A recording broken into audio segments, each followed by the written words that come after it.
Un mystique exprima avec vigueur la force de la prière dans sa vie. Le jour, je prie avec ma bouche, mais quand je dors, je continue à prier avec mon nez. À coup sûr, il avait suivi le conseil. Le nom de Jésus collé à sa respiration et la prière allait et venait, entrait et sortait en même temps que son souffle.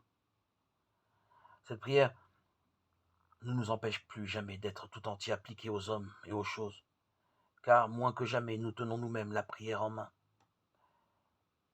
car c'est la prière qui nous tient en main, qui nous porte plus loin, qui soutient notre agir et notre parole, qui fait partie intégrante de notre vie, dans l'activité comme dans l'inactivité. Celui qui est conduit par la prière jusque dans son travail.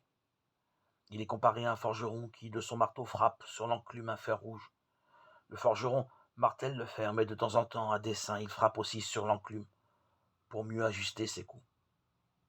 Ainsi, on ne cesse de travailler, mais de temps à autre, sans rompre le rythme de travail, on peut y insérer discrètement une prière.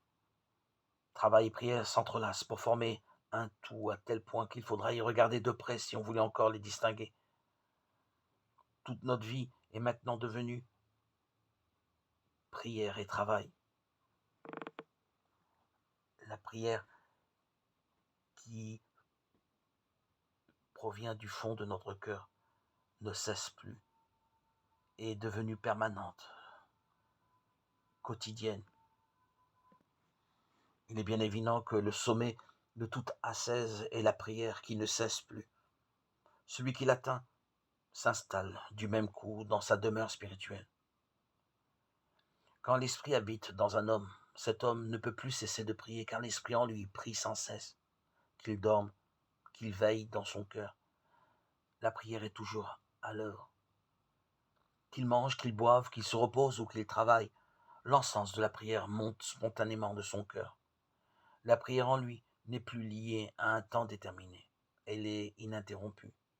Même durant son sommeil, elle se poursuit bien cachée, car le silence d'un homme qui est devenu libre est en lui-même déjà prière. Ses pensées sont inspirées par Dieu. Le moindre mouvement de son cœur est comme une voix qui, silencieuse et secrète, chante pour l'invisible.